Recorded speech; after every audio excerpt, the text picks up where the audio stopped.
The long-awaited shadow is finally online. The cast is strong and combines with a tense and exciting horror theme. The anticipation is just short of a compelling script. Without further ado, let's get right into the plot. The time has come to 1998, and the story is set in a Catholic high school, starring Lion as Dan, a mysterious transfer student. Having once experienced the loss of his mother caused him to be constantly plagued by nightmares and severe sleep problems. His father was hospitalized with brain cancer, and Dan's mother was helped by a priest for mental illness to fulfill his mother's dying wish, and for the priest to continue treating his sleep disorder. Dan transferred to the boarding high school where Fr. in his new class, Dan gets Nai's attention. Dan is a loner and a cool guy. However, Nai develops a keen curiosity about Dan and longs to become friends with him. So Dan, Nai, and Dan's roommate Joe became fast friends. During the meal, people around the table seemed to be talking about something. As it turns out, it's because Dan wrote an essay that was considered cursed. A year ago, Trin, the student president, inexplicably disappeared, only to find his jacket by the school lake. This event morphed into a legend and even into a ghost story. And Dan coincidentally sits in the same spot where Trin Saturday, leading his classmates to believe he will suffer misfortune. Sure enough, that night, Dan experiences bullying from his senior. Nan, the senior, is condescending and warns Dan not to date Nai, because Nai is gay. He is seen as a pervert and the target of the schoolmaster's bullying. Dan is extremely mouthy, and does not listen to Nan's advice and clashes with him directly. In this moment of rising tension, viewers look forward to more bizarre events. Dan hates bullying and wants to protect his friends. His output of a meal made the senior's face green with anger. It's a good thing the priest showed up just in time, or Dan would have gotten his ass kicked by Nan. Anyway, Dan and Nan are kind of tied up. It's therapy time again for Fr. and Dan. Dan says his sleep paralysis has gotten worse lately, and he often sees a shadow near him in his dreams. The oppressive feeling took his breath away, as if at any moment the shadow would come and take his soul. The priest said it all came from Dan's fear, and that if he was strong in his faith, he would never have another nightmare. After it was over, the priest even prescribed medication for Dan to take.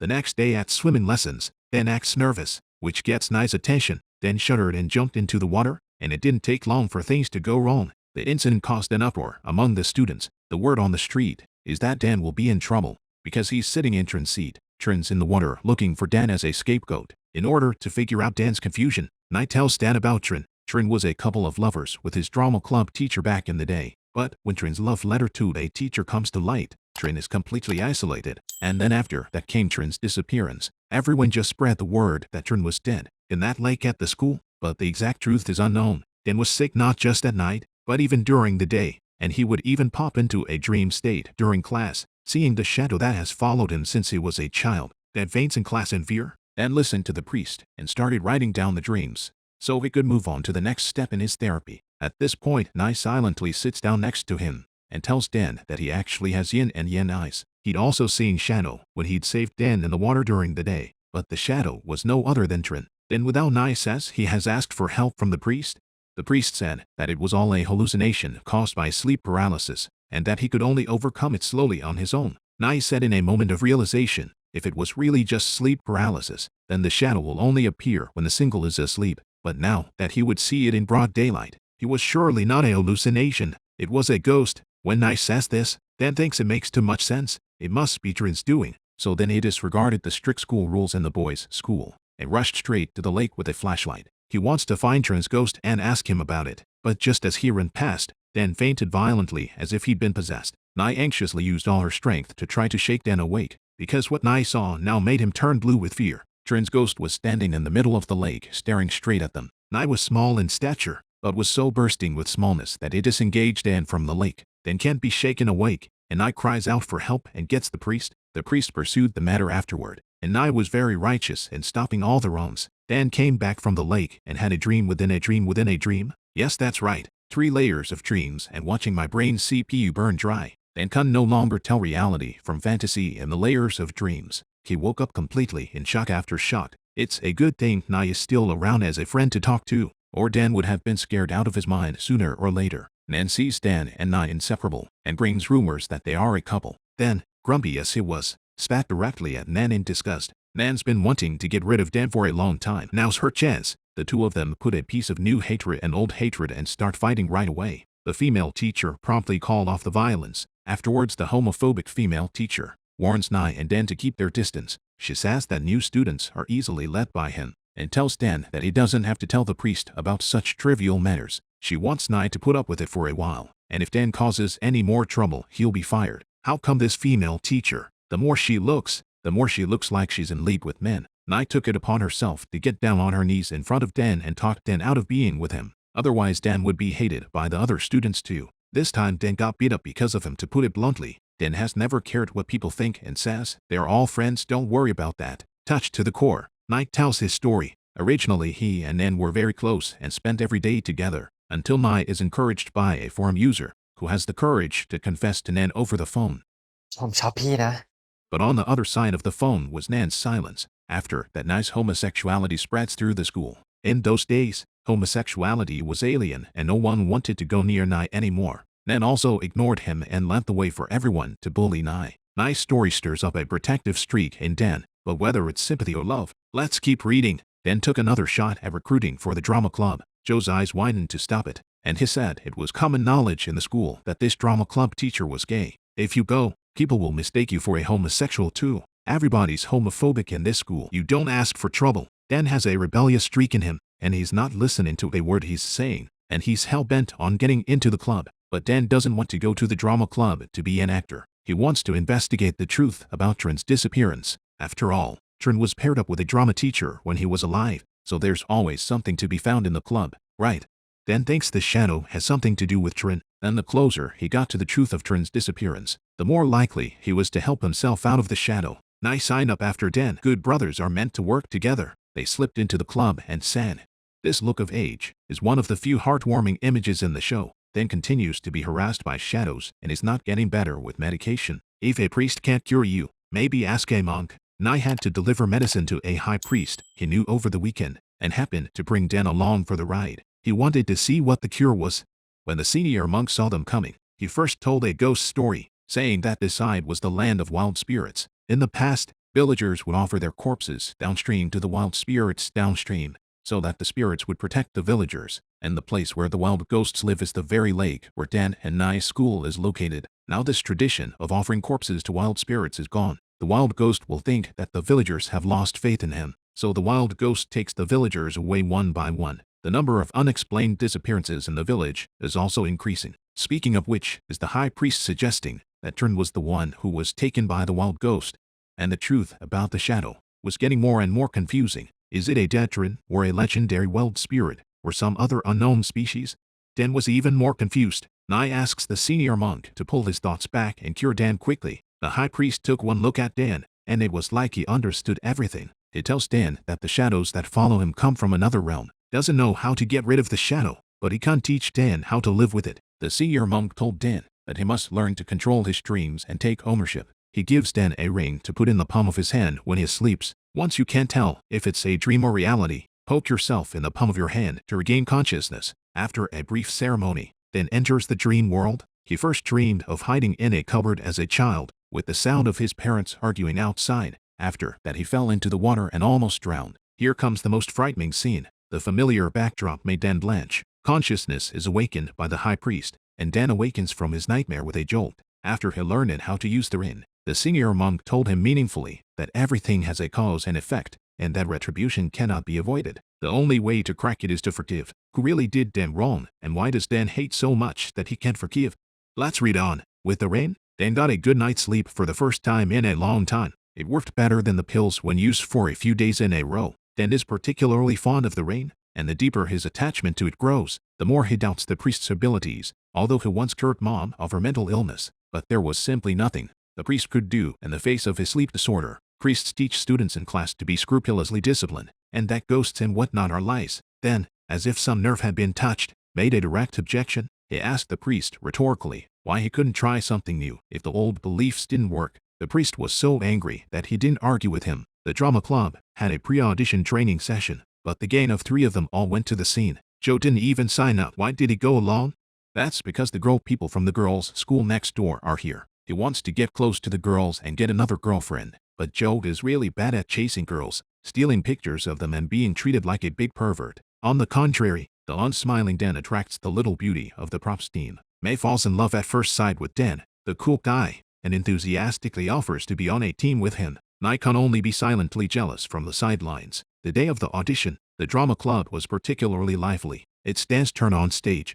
He played the role of Hamlet and the lines would have been well spoken. Suddenly, he saw a man on the side of the stage. The man was in the dark and surrounded by smoke, but Dan recognized it as his dad. The way Dan looked at his dad, he didn't feel a bit of affection. He asked his dad in disgust why he had to show up, forgetting all about the fact that he was still performing on stage. At that moment, the drama teacher pulled Dan's thoughts back. He praised Dan for his clinical delivery of a few lines that were emotionally on point. Dan took the role of Hamlet sparingly. On his way out, the drama teacher relayed to Dan that Dan's dad was not doing well and asked Dan to go see him one last time. But Dan wasn't sad at all and had an attitude of disbelief. This father and son relationship doesn't look too good. The scene cuts to Dan's dream. He'd had more than one dream about his dad lately, and it seemed like a long time ago that he'd foretold that he wasn't going to live much longer. Night comes over when no one is around and asks Dan what happened, because Night just saw Dan's dad's soul at the comedy club too. Dan doesn't hide the fact that he's straight up saying his dad is dying, but he had classes in the afternoon. There was no hurry to meet him. Dan was so cold to his father, but so righteous to his friends. Night is worried about Dan's state and comes to Dan's dormitory at night to sleep with him. Early the next morning, the priest came to advise Dan. Dan goes up to see his dad off for the sake of the priest, who is unconscious in his bed. Dan looked at him with nothing but resentment, no mercy at all for the man who was about to die. Pushed back in time to Dan's childhood, that's daily drinking and domestic violence. The mom is overwhelmed and ready to run away with the baby. But Dad was savvy enough to spot the end. He grabbed his mom and questioned if he was stealing a man or why else he was running away. He also punched and kicked his mom. Mom yelled that she would escape sooner or later. The dad was so enraged that he even started hitting the kid. Mom told Dan to hide in the closet. She pulled a gun out of her bag and pointed it at her dad to calm him down. Mom and Dad were in the process of grabbing the gun when the pistol went off in the exact direction of the cabinet where Dan was hiding. With a scream from Mom, the camera pans to the mental hospital. Mom's been crazy since that day. Always thought she killed Dan, and the guilt killed her sanity. And Dan was unharmed that day, and he and his dad often come to the hospital to see his mom. Mom's mental illness got pretty much better after she found faith from the priest. The father, who was suspicious by nature, always thought that the priest had an unusual relationship with his wife. Mom continued to correspond with the priest after she was discharged from the hospital. The priest gave Mom the courage and confidence to face life, but Dad took the letters as love letters and yelled at the smelly woman and her indiscretions. Mom is at a loss for words and wants to take Dan out of the house again, but Dad threatened that if you had the guts to do that, then he would put her back in the mental hospital. Mom was desperate and chose to commit suicide, hanging herself in the family's living room. Dan, who came home from school, was the first to find his mom's body. This mental image is expected to follow Dan for the rest of his life. The priest went to Dan's mom's funeral. Dan told the priest that although his mom is gone, someone has been coming to keep him company in his dreams lately. That means Dan's had this shadow following him since his mom died. After Mom died, Dad continued to drink and yell at Dan. Dan doesn't feel the slightest bit of family warmth, and his hatred for his dad grows deeper every day. Lying next to his dying dad at the moment, Dan was in dreamland again. He saw the image of a happy family as a child. The shadow appeared behind him and Dan turned and embraced him. Shadow isn't as scary at this point as he was in the first couple episodes. It's like a friend who has accompanied Dan in his dreams on countless lonely nights. The play is put here and people have a question. Is the shadow Dan sees going into high school the same shadow that grew up with him? If it was the same shadow, then why did this shadow now appear in such a frightening position? If it wasn't the same shadow, what was the shadow's true purpose in approaching Dan? Dan goes into another layer of dreaming and wonders if this one is Dad's ghost out of his body. Still a vain dream, but all real and terrible. Dan is awakened by his dad's heart monitor, and his disease-ridden dad finally passes away. After the funeral, Dan calmly returned to school. Dan wanted to get over his fear and get in the water to swim again. This time, he really saw Trin under the water. Is Trin really dead? If dead, would the shadow be Trin? Or what message is he trying to send to Dan? Dan, who was terrified by Trin, always felt that Trin was trying to ask for help, but he could only know Trin from rumors. What exactly happened to Trin? No one knows. Dan thinks for a moment that the one person who would have insight into everything at the school would be the priest, and goes to him. He wanted him to be honest and tell him everything about Trin. The priest was dismayed to see an emotional Dan. In the face of questioning, the priest acted resolutely. He insists that Trin isn't dead, and that no one at the school could have killed Trin. Dan couldn't hear anything to say. Since the priest wouldn't say anything, then he'll find the answer in his own way. Going back a year, what was Trin really like? He was a very opinionated man who dared to challenge authority. Faced with an unjust school system, he was the first to jump in for reform. He has a great gift of gab and great leadership skills. Many students, who supported his ideas, even voted him to be the student president. The priest didn't object to Trin being student president. He just cautioned Trin to think twice before doing anything, and that he must consider the consequences. Dan and pals, attending the first official event of the drama club. Everyone was preparing for the play. Dan casually picks up a piggyback mask, reminding the drama club teacher of the deceased. Once upon a time, Trin wore this mask. Drama teacher's memory box opens. Trin told him he loved acting. When immersed in the role, he forgets he's sick and doesn't want to take his medication anymore. The teacher came back to his senses and the class looked at him in frustration. They then whispered behind their backs that the teacher was particularly close to Trin at the time. The teacher must be touchy now. Just as the drama teacher announced the dismissal, Nai looks up and realizes that Trin is actually following his teacher. Afraid that something might happen to the teacher, Nai Ho then followed. He could clearly see through the glass of his office that Trin's spirit was approaching the teacher. Nai's jaw dropped at the image. Was this some kind of man-ghost romance? Dan reacts in time and pulls Nai away. He's afraid that Nai will get dragged into this and get stuck with Trin as well, and tells Nai to leave it alone so he can't handle it himself. Nai still wants to help Shen, and goes to the library computer to look for clues. Nai and Trin actually know each other. A year ago, when Nai was hesitant to confess his love, it was Trin who gave Nai confidence on the forum. Nai is not the only one who comes to the library in the middle of the night. Nai ducks under it nimbly to see what Nan is up to. Unexpectedly after that, Nai learns the explosive news that Nan and the female teacher turn out to have an unusual relationship. They made an appointment for a private meeting in the library. Nai stifled a gasp of surprise that they hadn't noticed. Just when they were looking for clues to Trin's disappearance, they hear on the radio that the police department has reopened the case of Trin's disappearance and seemingly found a new lead. Trin is the child of a famous politician, so this event is not too big, not too small, and it's pretty well known in the area. So what's the new clue?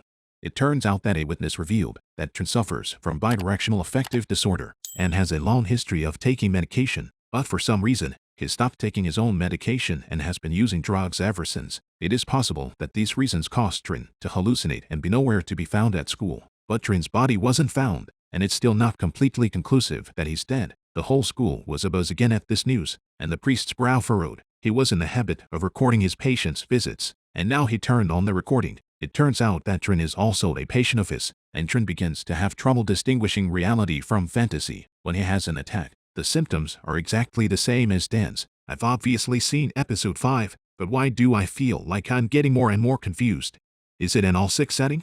1 minute it's a ghost, 1 minute it's a shadow, 1 minute it's a pill, 1 minute it's a drug, and the audience is thoroughly confused. Sometimes I really don't understand what the director was thinking. The shadow thing hasn't even been seen yet and a quadrangle romance has been planted. Sisters from the girls' school used to come to the drama club for rehearsals in order to rehearse Hamlet, and Xiao Mei clings to Dan as soon as he arrives. As any blind man can see, Xiao Mei likes Dan. Dan helps Mei tie her hair, but the scene hurts both men. One is Nai and the other is Joe. What's wrong with this Joe?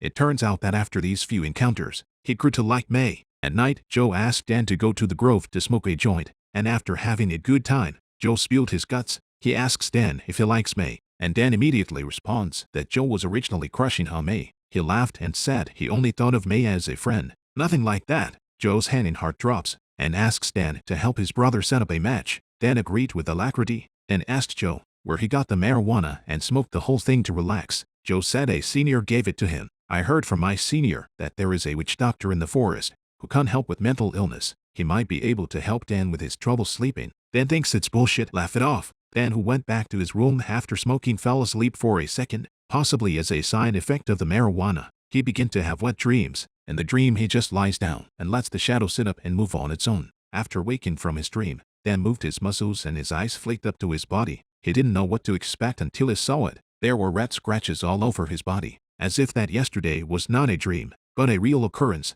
It's amazing that Dan, who has been through so much since he was a kid, didn't take it seriously and just went to school.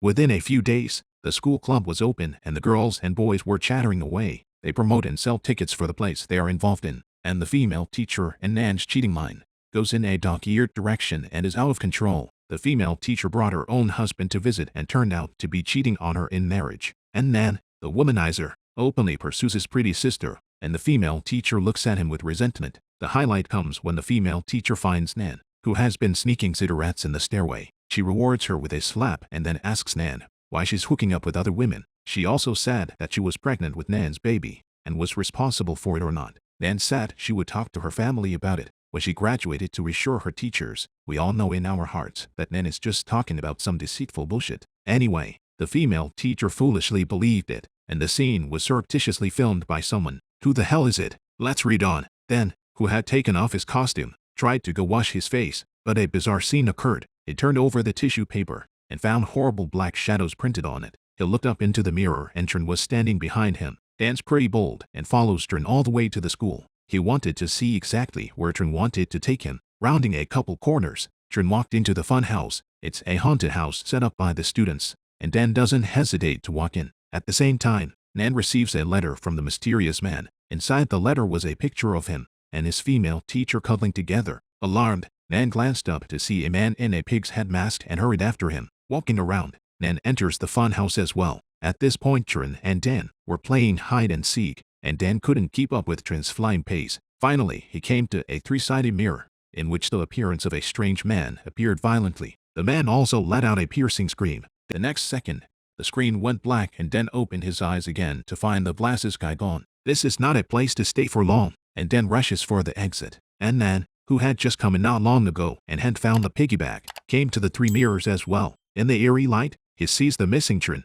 who is looking at him with indignant eyes. This part almost blinded me. Nan is also scared enough after seeing the look on Trin's face, but still hasn't found the piggyback all the way through the storm. Then walks out of the funhouse before Nan does. Nan is hot on his heels and takes a beating on Dan. He mistakenly believes that Dan has been filming him, and in his panic, Dan loses his ring. The real identity of the sneak peeker is also revealed, and it turns out to be Nye. Joe lends Nye his camera to play with, and Nye does a great job on his first play. All this Nan doesn't know. Dan sees it all. Both parties in the fight were interviewed again by the Dean of Instruction, and the priest nursed Dan out. The priest asked Dan how he was sleeping this time after his treatment. Dan had long since stopped believing in priests, so he made a few casual remarks and fought them off. Dan sees a guilty Nye waiting for him. It's obvious he took a beating for nothing, and Dan doesn't blame him at all. Nye says he really doesn't like Nan and wanted to cure him, but he didn't realize he played it off. Dan instructs Nye to be careful about exposing himself. At night without the ring, Dan goes to sleep nervously.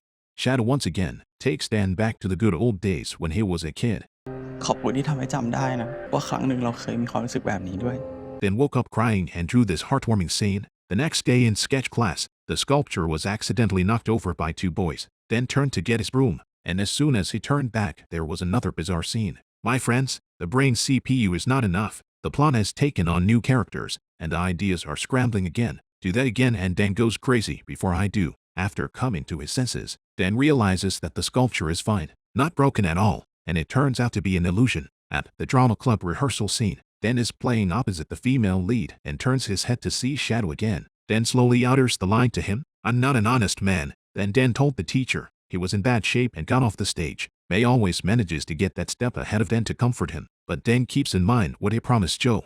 He coldly rejected May's kindness, not wanting her to think otherwise. Joe saw the opportunity to start with Mai's interests and get close to her. Nan continues to cheat on her with her female teacher. It says someone knows about them, probably Dan. The female teacher said it wasn't like something Dan would do, like she remembered something. The female teacher is horrified that Dan won't find out about the medical teacher's daughter. Nan said it happened a long time ago and no one knows about it. So it seems that you two have not only cheated on each other, but you should also have done something wicked to harm others. That's when sleepwalking Dan arrives at the library as well, interrupting the two of them. The next day, the priest talked about the library, and no one dared admit to having been there. Dan was in worse shape, lying in the infirmary when the Shadow came back. Shadow serves Dan again in the middle of the day, and Dan is so blessed that he doesn't even have to do it himself. The next day, the boys went to town together and passed an aunt telling ghost stories. Halfway through the story, the more Dan listened, the more familiar it became. Wasn't this the image he had seen yesterday before sleepwalking?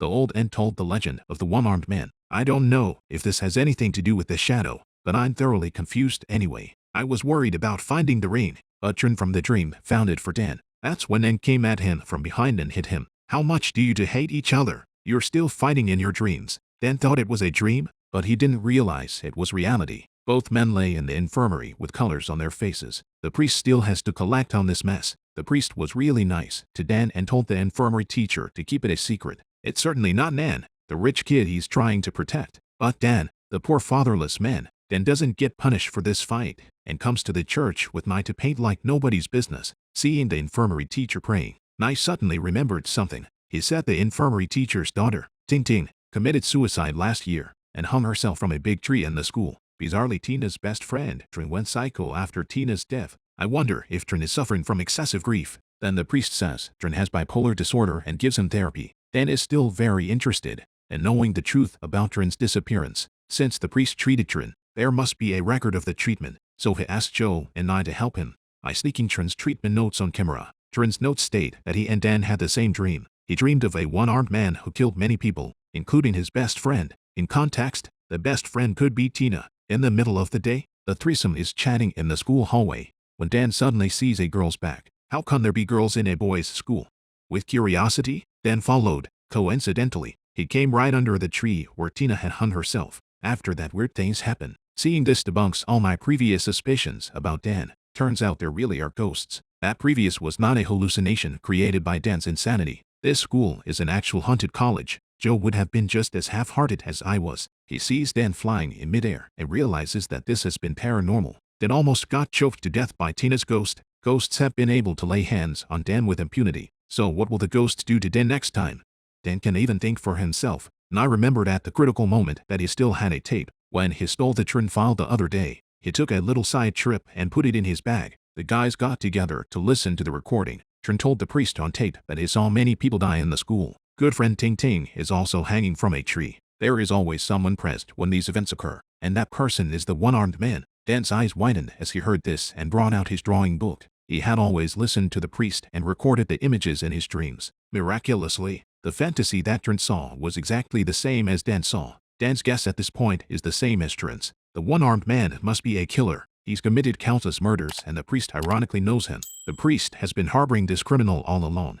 Dan has a vague feeling that the one-armed man is the key to uncovering the truth about Trin's disappearance. So he took his sketchbook and tried the priest. The priest is horrified to see the painting. He has seen Dan's painting earlier. It was a statue with a broken arm, and the art teacher was praising Dan's talent all the time. But the priest only felt chills all over his body. Just like now, upon seeing the priest's frightened appearance, his purpose was accomplished. The priest definitely hid something from him. But after walking away, the priest recalls the therapy session with Trin. Sometime last year, Trin cut his hand in the bathroom, but he wasn't trying to kill himself. He tells the priest that he sees a lot of ghosts at school, and Trin scares the ghosts away by mutilating himself. I don't know if the ghost was scared off or not, but the priest thought Trin was completely crazy anyway. Even if the whole world thought Trin was crazy, Trin wouldn't care. The only thing he cares about is that he has a crush on the drama club teacher. The teacher had an appointment with him in the confessional. Since Trin's confession letter was made public, the teacher and him can meet in public to avoid suspicion. Trin asked the teacher if she also thought she was crazy and thought she was seeing things as hallucinations.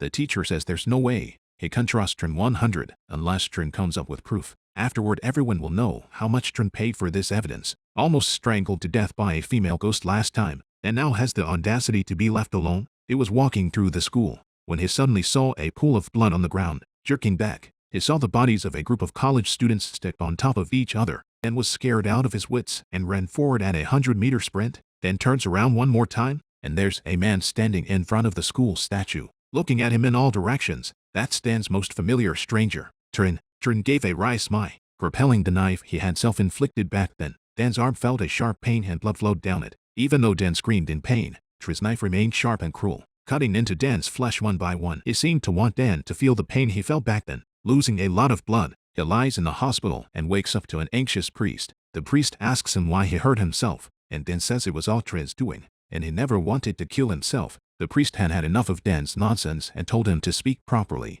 Dan knows that the more he explains, the more the priest thinks he's mentally ill. In a feat of excitement, he turns the tables on the priest and tells him to tell the truth about the one-armed man. The priest pretended not to hear and had the nurse sedate Mono and thanked all visitors. The priest came to the church to pray for Dan and ran into the drama club teacher, who was also praying for Dan. The teacher told the priest that it was déjà vu all over again with all this happening lately. The drama club teacher is terrified that Dan will go the way of Trin and disappear completely from this school after going insane. The priest said he'd never let Dan make the same mistake.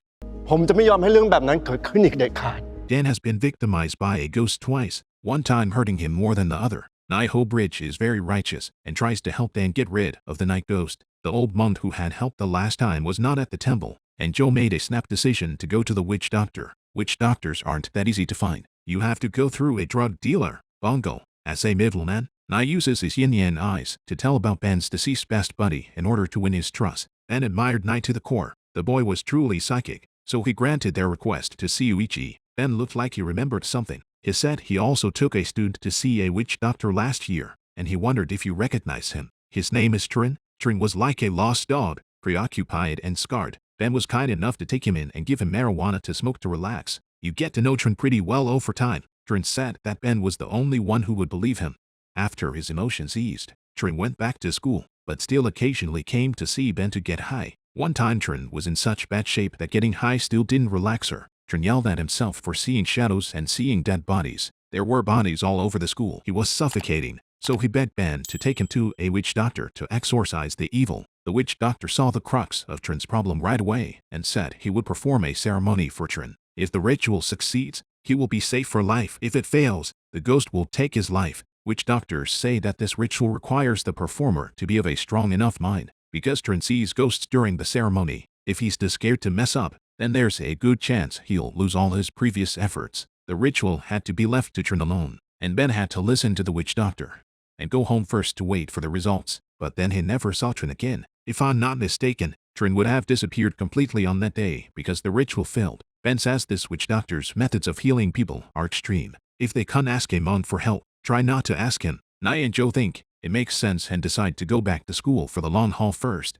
At this point, Ben, who is alone in the hospital for treatment, starts having nightmares again. The sound of chains hitting the ground came to my ears late at night. Dan opens his eyes and sees the one-armed man taking a step toward him. Dan cries out for help, but no one hears him. The priest who was with the bed noticed something was wrong with Dan, and after injecting a tranquilizer, Dan finally stopped struggling. The next day, May came to visit Dan. The spirited young man was now weakened by the torture, and Joe and I came to the ward looking nervous. It turns out that the two of them plan to take Dan on the run and go to a guru to cure him. Dan now has to be supported when he walks and looks like he's only half alive. The master tattooed a protector on Dan's arm, which he said would keep the evil spirits from coming near Dan. Dan subconsciously realizes that the shadow that's always been around is fading away. After Dan finished his tattoo, the group helped Dan back to the hospital. Nai is called by the guru, who instructs him to pay more attention to Dan's condition and not to let the protector's power diminish. On the way back, Dan was a lot more lucid. He says that even though the shadow has disappeared,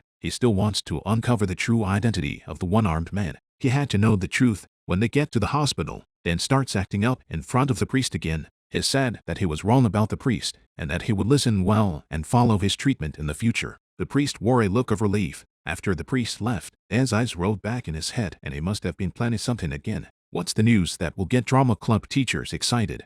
It turned out to be this week's campus night party, an event at which people could pair up and attend. Students from the girls' school next door also come. Joka was thrilled. Getting to see May was the best thing for her. In history class, one of my classmates suddenly brought up the events of Red October. But as soon as those four words appeared, the teacher's face changed and he shied away from them. Nai told Dan after class that this Red October was pretty big last year. It came from Trin in the beginning. In short, this Red October is the shooting of politically incorrect college students by military personnel. Trin found out about the incident somewhere. He insisted in class that the teacher speak carefully, and when the teacher didn't want to speak, she argued with him. He also asked the priest to intercede, but Trin simply wouldn't listen and was stubborn. He called on students to join him in focusing on Red October.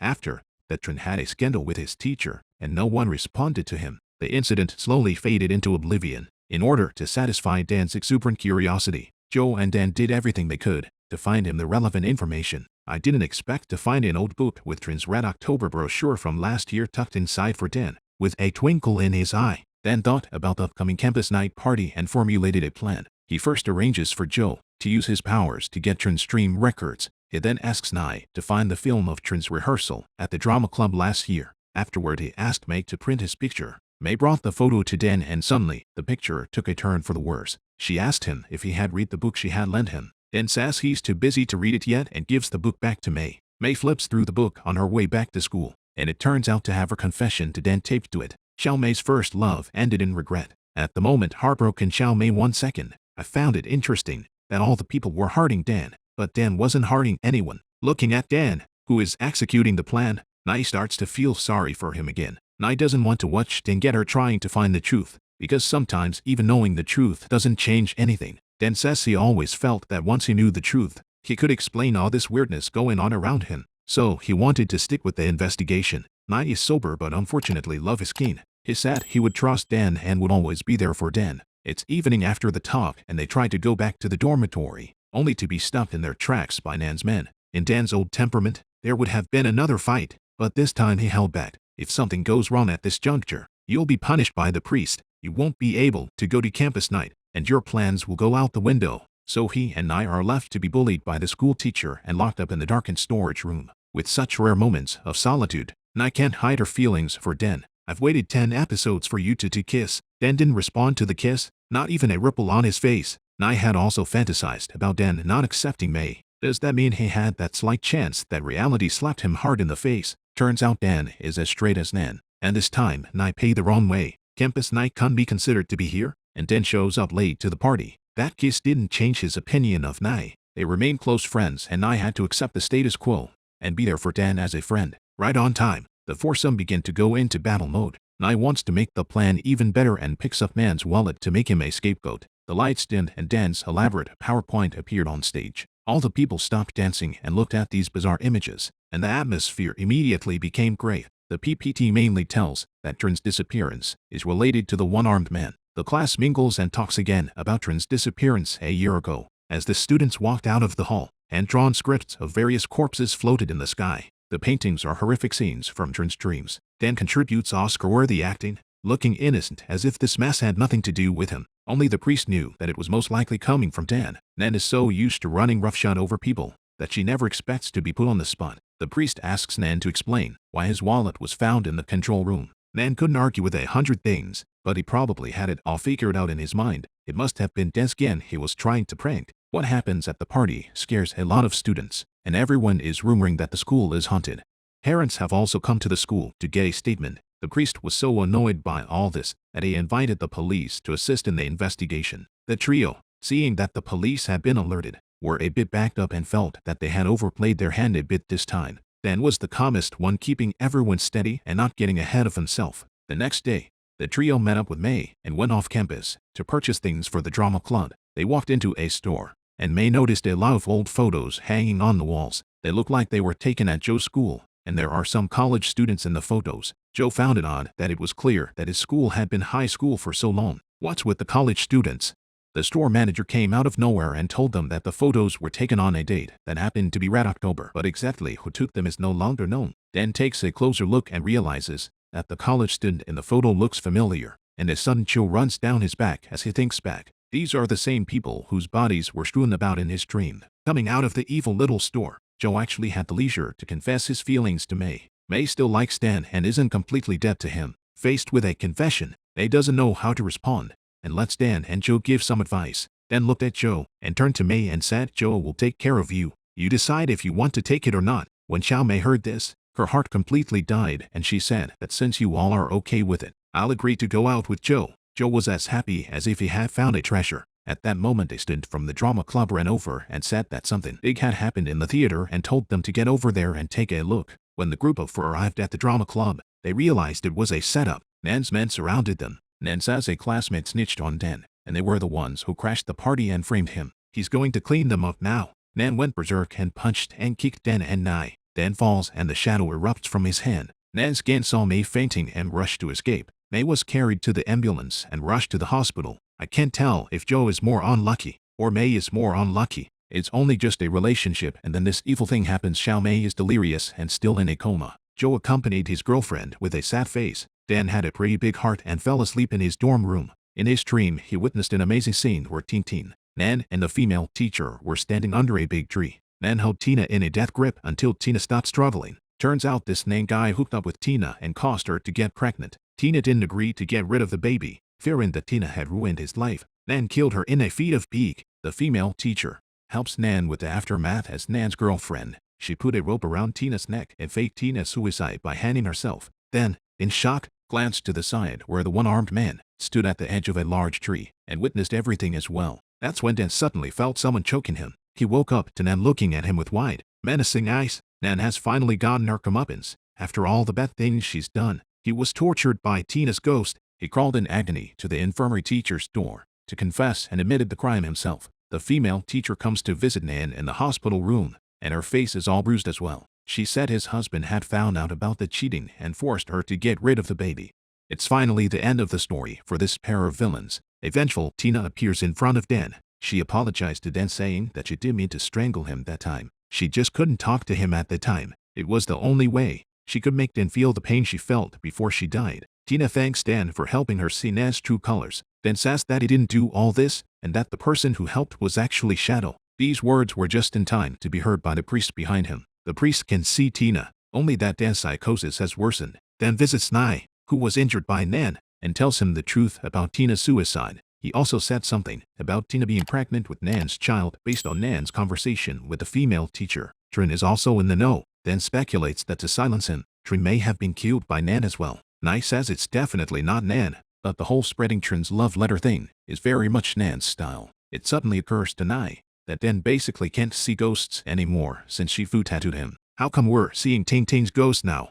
Dan was honest and said he saw the shadow again. It was the shadow who had led him in a dream to the truth about Trin's hanging. Dan feels that he was wrong about Shadow before, when in fact Shadow has been helping him. This Dan is quite interesting too. After Shadow serves him a few times, he thinks Shadow is the good guy. Nai doesn't know what to say about Dan's transformation. He warns Dan that he can actively approach Shadow again, or the master's tattoo will fail. Dan is also stubborn and says that Shadow is not the same as he used to be and that Shadow is now protecting him. Nai looked at May, who was motionless on the opposite bed. He thought to himself that if Shadow was really a good guy, then why did May look like this?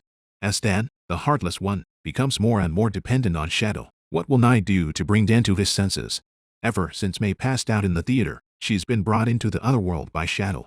May's soul felt like it was locked in a dark and damp box. Lonely and desperate, boyfriend Joe is deeply in love with May and reads by her bedside every day. Because he knew that May loved reading novels the most, Joe wanted to wake her up with his voice. May hears Joe's voice in the other world, and she calls out Joe's name as she walks, hoping for a response. As she walked, she saw Trin trying to get closer, and Shadow stepped in front of her. No one knows about May's fears, because lying on the bed, May was like an empty shell of lost senselessness, cut off from everything outside. Joe is mentally and physically exhausted every day. He comes back to school and sees Dan huffing and puffing with his script. Dan hadn't visited her properly after May's accident. He can't still sleep so well now. Does he have any conscience left? Dan is indeed heartless, and this would be in a dream where he's being intimate with Shadow. Shadow also knows to throw in the towel and turns into May to seduce Dan. Nai goes to Dan's room to look for him and picks up Dan's sketchbook in passing. Inside, there was a picture of Dan and Shadow entwined on a shocking scale. Nai sees Dan coming and bitterly urges him to stay away from Shadow.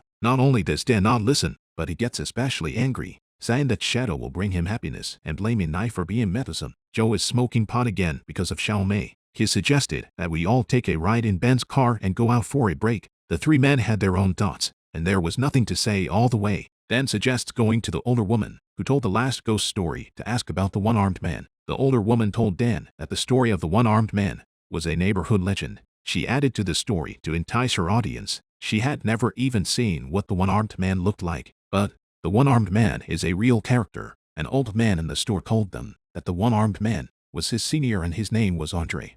He was Dan's chaplain at their school. Dan analyzes who Andre is all the way through, and Joe listens with a fire in his belly and gets right into a huge argument with Dan. Halfway through the argument, the priest calls to tell them to hurry back. He searched Dan's room for marijuana. Joe and Dan both looked at each other, their minds running at high speed. Dan stepped up to the plate at a critical moment and admitted it was him. The priest had left Dan alone with him to talk to him, and he felt that Dan was getting out of control. And Dan had the words written right on his face, defiant. He didn't care one bit about the priest's advice to him. Dan stares the priest in the eye and keeps asking who Andre, the one-armed man, really is. In the push and shove, the candle flame cauterized the priest's arm. Dan tries to put out the fire, but realizes that the priest's hand is actually one. In a moment all was explained. The priest was Andre, the one-armed man. What the priest is hiding is his past. Dan asked the priest if he had killed anyone or not. The priest didn't answer directly, and tearfully told Dan he was sorry. 2 days after that, Dan disappeared. Joe and I searched the school and couldn't find him.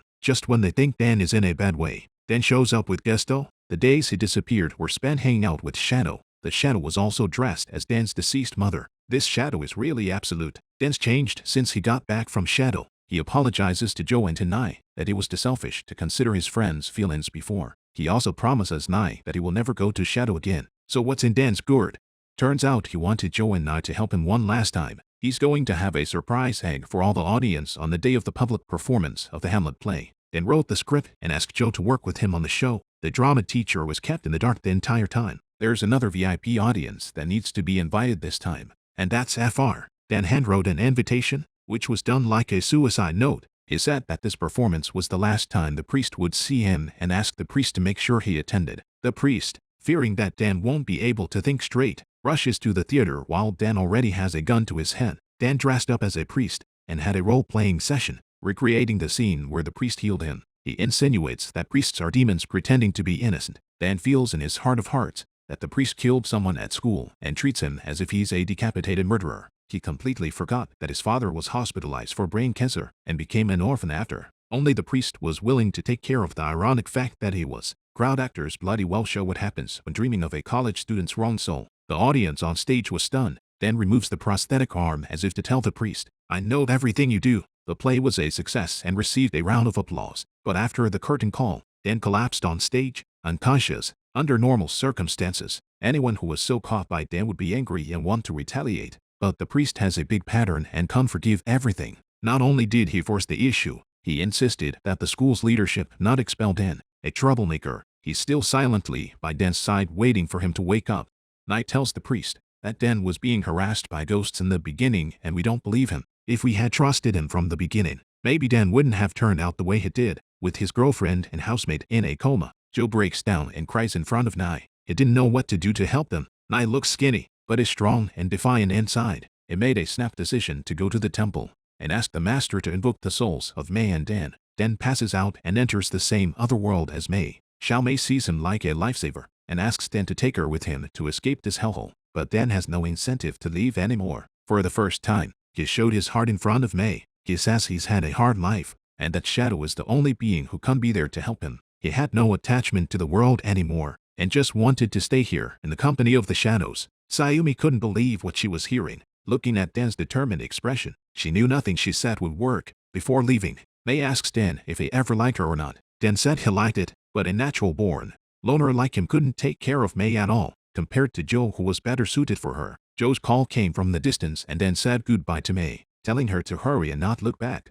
Xiao Mei's soul returned to its place and woke up, but Dan continues to be unconscious. Knight anxiously asked the guru why this was happening. The master said that it was Dan's own choice and outsiders could no longer help him. Knight returns to school disappointed, remembering Dan's instructions before he passed out. He took a hammer and broke the platform under the school statue. What was hidden inside turned out to be the bodies of the college students who had fled the country during the Red October period. Knight doesn't give up on the idea of saving Dan, heads to the forest and finds the witch doctor. The witch doctor told him a story. This lake at their school is inhabited by the spirit of the forest, also known as the shadow in Dan's mouth. He was supposed to be a demon, but when the school was built, it upset the balance of nature and trapped souls. Once someone wants to wish upon a shadow, it's a ritual. Once the ceremony begins, the wish granter opens his or her third eye and connects with the spirit world. He'll see the lonely souls that are trapped and will have to overcome his fears and find a way to free them. If the ritual can be completed to pass the test, then the forest spirit will fulfill the wish of the person who made the wish. But if the ritual fails, the wish granter is imprisoned by the shadow forever. Last year, Trin just didn't make it through the ritual and was trapped by the shadow. The timeline pushes back a year. It turns out that at the time, Trin wanted to break the platform and release the ghosts just like Nai did. But he was stopped by the priest. The priest insists that he feels Trin is mentally ill and is not allowed to destroy the platform. And Trin thinks the priest is trying to hide the body. The priest wanted to hide the murder of the one-armed man before he objected to him destroying the platform. In the push and shove, Trin got hit on the head. With the ritual looking like it was about to fail, Trin realized with horror that the shadow was inching closer to him. In the end, Trin ends as we all know. Nai tells the witch doctor that he wants to make a wish for the shadow to release Dan and asks the witch doctor to perform the ritual for him. The witch doctor let out a harsh laugh and refused Nai's request because Dan is with Shadow willingly. After running on empty here at the witch doctor, Nai and Joe talked it over and decided that they still had to go to the master. They went to the hospital and tried to get Dan out of his coma as they had done and sent him over to the masters. Unfortunately, Dan's heart stopped before the action even started. Nai touches Dan's cold body. His best friend, the man he had a crush on, is really dead. For the first time in his life, the strong man cried so hard. The priest, as Dan's guardian, said the body would not be taken for cremation for a while and seemed to be calculating something. May's body was almost recovered, and she thought back to her time in the other world. She said that at that time, Dan insisted on being with his shadow and refused to return to the human world. Nai was so enlightened that it was really Shadow who was tempting him. It makes Dan think that the other world is the utopia, thus giving up hope of life. That's what really killed Dan. Nai goes back to the temple to see the guru, who says that there is a ritual to resurrect the dead, but it's risky. If Dan's soul can be summoned back, then there's a good chance that other lone spirits will come and take over Dan's physical body. Nai, who cares about this, directly let the master to set up the formation practice for him. Nai's psychic body is a key part of the invocation of the first life. He's like a guide for Dan, who needs to get his voice out into the other world. He's going to channel Dan's soul back into his body. The guru was over here invoking the soul, and the priest was not idle. He set up candles and invoked the soul in the Western way. The priest kneels before the statue and confesses, but not for the crime of murder, but for his incompetence. Nai's words from that day kept going through his head, and the priest felt that he was responsible for Dan's death. If he had trusted Dan in the first place instead of misdiagnosing that he had a mental illness, maybe Dan will still be alive now. The priest was caught up in remembering Rat October. By that year, Fr. He's been through broken arms and sold out. Finally having faith and preparing to be a merciful priest, political science students were massacred by soldiers and took refuge in schools. The priests and the soldiers fought to find ways to keep them alive. But in the end, one by one, the college students were shot in front of him by the soldiers. The soldiers also stuffed the bodies into the platform under the statue to cover up their crimes. The priest regretted his decision. If the incompetent man had taken them in the first place, perhaps these students would have had a chance to survive. But there are no ifs in this world, and he has lived with remorse until now. But because of his misdiagnosis, Trin and Dan lost their lives one after the other. He has so many regrets in his life. All he wanted to do was help people, but in the end those people died. The priest felt like a sinner, but he'd give up his life for the slightest chance to save Dan. Nai is calling Dan's name over and over again, but Dan can't hear him. His physical body dies, and his soul wakes up once again in the other world. He sees Trin yelling at him for help, and then his body is grabbed by the shadow. The lake that Dan chased all the way to school is where the legendary forest spirit resides. Seeing Trin again, Dan still doesn't get it and asks if the priest killed him. Trin tells Dan the truth about Shadow in the lake, where he's been trapped by Shadow all year. It's a punishment for failing the first life ritual, and has nothing to do with the priest. Trin begs Dan to get him out of here, and he spends every day in fear. The shadow treated him like a plaything. Dan is completely stunned that the shadow turns out to be a real demon. It cloaks itself in goodness to lure mankind into the abyss. In his foolishness, he had always misunderstood Fr. The shadow appeared out of nowhere, and it taught the disobedient Trin a little lesson. Dan would then realize his regret and flee deeper into the forest. Nai's call came to his ears. Nai told Dan to follow the voice, but the shadow's footsteps had come closer. A bright light suddenly came on in the darkness, and it turned out that the priest had committed suicide in the presence of the Lord. He gave his life for this lamp to light Dan's way back to earth. As the candle goes out, Nai's link to the other world is broken. He returns to the hospital, and the doctor surprises them by telling them that Dan is back from the dead. Nai's efforts are not in vain as the foursome reunite in front of the hospital bed. Learning of the priest's death, a resurrected Dan arrives at the morgue. He promised the priest that he would cherish his future life. Within a few days, Dan was discharged from the hospital, and his drama teacher came to pick him up to take him back to school. Did you all notice that Dan wasn't looking too innocently at the drama teacher? Trin's body suddenly floats up in the school lake, and the students go to watch. Police say Trin died just 2 days ago. According to the autopsy, Dan looked at the body with a calm, terrifying expression. Back at the dorm, Dan smiled a terrible smile in front of the bathroom mirror. It turns out that it's not Dan's soul that's in Dan's body, but Trin's. Trin is unobtrusive and takes over Dan's physical body, while Dan is still being tortured by the shadow in the other world. Here comes the end credits egg. Many years ago, Dan's father had a drinking and domestic abuse problem, but he didn't want his wife to leave him, so he went to a witch doctor for help. He makes a wish to the forest spirits to get his wife pregnant so he can't run away. Dan's father goes through the gruesome ritual, and his wife becomes pregnant as expected and gives birth to Dan. Dan's father could be happy. The witch doctor told him that happiness gained through such methods would always be watched by the forest spirit. Now we all understand why Dan has been seeing shadows since he was a kid. It turns out that Dan's birth was made possible by the shadow, and his link to the shadow can't be broken for the rest of his life. And shadow is like playing a parenting department game. Woe is Dan's parents. It then plays cosplay to seduce Dan so that Dan will willingly die to stay in a world with shadow all the time. That was a sad ending. Shadow played a big game. Did you all like the ending? Thank you for your love and support, and we'll see you in the next issue.